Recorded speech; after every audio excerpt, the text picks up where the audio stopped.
Hello friends, इस video में हम बात करेंगे इलेक्ट्रोमैग्नेटिक डैम्पिंग की। जो टॉपिक है चैप्टर 6 इलेक्ट्रोमैग्नेटिक इंडक्शन का। तो प्रीवियस वीडियो में हमने देखा था कि कैसे जो चेंज इन फ्लक्स है उससे एडी करंट प्रोड्यूस होगा और उस एडी करंट से ही क्या होगा, जो कॉज ऑफ मोशन है, ठीक है, वो स्टॉप होगा। तो उसी को इसमें उसका ये एप्लीकेशन है। तो देखते हैं इस एक्टिविटी को। Take two hollow thin cylindrical pipes of equal diameter internal diameter made of aluminium and PVC respectively। तो क्या लेना है, दो ये पाइप्स लिए है ना, सिलेंड्रिकल पाइप्स, दोनों के डायमीटर सेम है, एक एल्यूमिनियम और एक पीवीसी।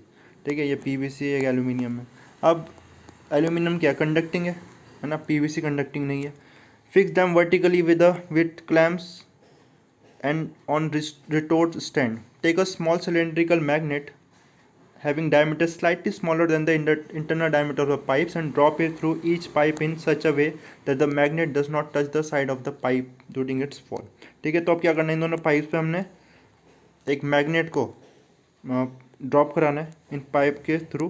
बट वो मैग्नेट का साइज़ क्या होना चाहिए, मैग्नेट भी क्या होना, सिलेंड्रिकल होना चाहिए, बट जो मैग्नेट का साइज़ है इनके डायमीटर से थोड़ा सा कम होना चाहिए। ठीक है, थोड़ा सा कम होना चाहिए ताकि यह फ्रीली इसमें से ड्रॉप हो सके।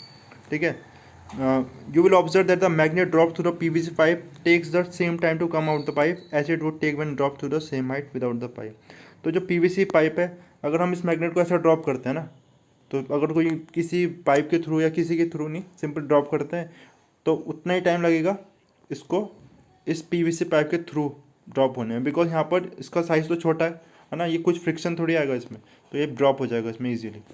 बट सरप्राइजिंगली हम क्या देखते हैं, जब ये एल्यूमिनियम का पाइप है उससे हम जब ड्रॉप कराएंगे तो उतना ही टाइम नहीं लगेगा, कुछ इसलिए स्लोली इसमें से ड्रॉप होगा, है ना, स्लोली ड्रॉप होगा इसमें से, इससे काफ़ी ज़्यादा टाइम लगेगा एज़ कम्पेयर टू दिस, है ना। तो ऐसा क्यों हुआ, है ना, तो इसका रीज़न क्या है, तो इसका रीज़न है because of the production of AD currents. अब देखो इसमें, तो जब मैग्नेट को यहाँ लिया, इससे थोड़ा सा कम साइज़ का है, तो जब मैग्नेट नीचे ड्रॉप हो रहा होगा तो मैग्नेट से क्या एसोसिएटेड है, मैग्नेटिक फील्ड लाइंस। जब ड्रॉप होगा तो मैग्नेटिक फील्ड लाइन चेंज होगा, फ्लक्स चेंज होगा। ठीक है, अब फ्लक्स चेंज होगा तो इसलिए इस किसमें, इस एल्यूमिनियम कॉइल में एडी करंट प्रोड्यूस होगा। एडी करंट प्रोड्यूस होगा जिससे क्या होगा, कि कॉज ऑफ फ्लक्स चेंज को स्टॉप कर सके।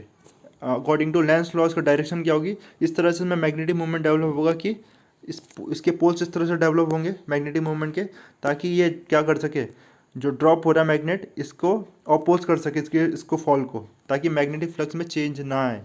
ठीक है, तो यही रीज़न है इसका। The retarding force due to the eddy currents inhibit the motion of the magnet.